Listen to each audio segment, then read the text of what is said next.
मैं अमर शहीदों का चारण उनके गुण गाया करता हूँ। जो कर्ज राष्ट्र ने खाया है मैं उसे चुकाया करता हूँ। ये सच है याद शहीदों की हम लोगों ने दफनाई है।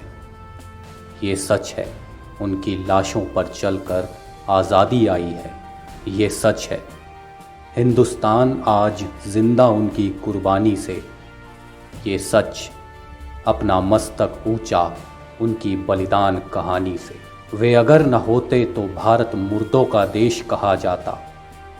जीवन ऐसा बोझा होता जो हमसे नहीं सहा जाता। ये सच है दाग गुलामी के उनने लहू से धोए हैं। हम लोग बीज होते उनने धरती में मस्तक बोए हैं।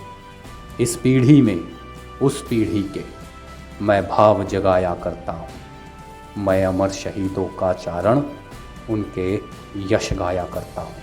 नमस्कार, आप देख रहे हैं तवंदे भारत। देश का इतिहास भारतीय सैनिकों के साहस, बलिदान और बहादुरी के किस्सों से भरा हुआ है। ऐसे कई मौके आए जब मुट्ठी भर भारतीय सैनिकों ने दुश्मनों को सिर्फ शर्मनाक हार ही नहीं दी बल्कि उनके नापाक मंसूबों को भी खाक में मिला दिया।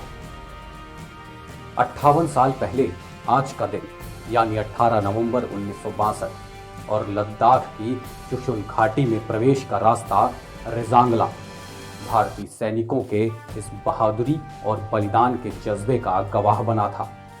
भारतीय सैनिकों की 13 कुमायूं के 120 जवानों ने मेजर शैतान सिंह के नेतृत्व में चीन के 1300 सैनिकों को मार गिराया था।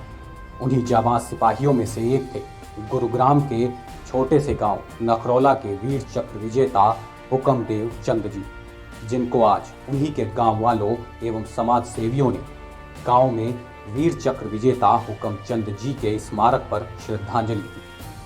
18 नवंबर 1962 की सुबह लद्दाख की चुशुल घाटी बर्फ से ढकी हुई थी। माहौल में एक खामोशी सी थी, लेकिन ये खामोशी ज्यादा देर तक नहीं रह सकी। 3:30 बजे तड़के सुबह घाटी का शांत माहौल गोलाबारी से गूंज उठा। बड़ी मात्रा में गोला बारूद और तोप के साथ चीन की पीपल्स लिबरेशन आर्मी के करीब 5000 से 6000 जवानों ने लद्दाख पर हमला कर दिया।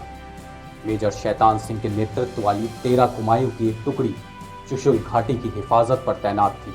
भारतीय सैन्य टुकड़ी में मात्र 120 जवान थे, जबकि दूसरी तरफ दुश्मन की विशाल फौज ऊपर से बीच में एक चोटी दीवार की तरह खड़ी थी, जिसकी वजह से हमारे सैनिकों की मदद के लिए भारतीय सेना की ओर से तोप और गोले भी नहीं भेजे जा सकते थे। अब 120 जवानों को अपने दम पर चीन की विशाल फौज और हथियारों का सामना करना था। हमारे सैनिक कम थे और उनके पास साजो सामान की कमी थी, लेकिन उनका हौसला बुलंद था। 13 कुमायूं के वीर सैनिकों ने जो संभव हो सका उतना ही सही जवाबी कार्रवाई शुरू कर दी और चीन के 1300 सैनिकों को मार गिराया। रेजांगला में भारतीय सैनिकों की इस बहादुरी और बलिदान के जज्बे को वीर चक्र विजेता हुक्मचंद जी के गांव वालों के साथ समाज सेवियों ने एक साथ मिलकर उन्हें याद किया और श्रद्धांजलि दी। द वंदे भारत की पूरी टीम रेजांगला में शहीद हुए भारतीय सैनिकों को सलाम करती है और उन्हें श्रद्धा सुमन अर्पित करती है। आप देखते रहिए द वंदे भारत। जय हिंद।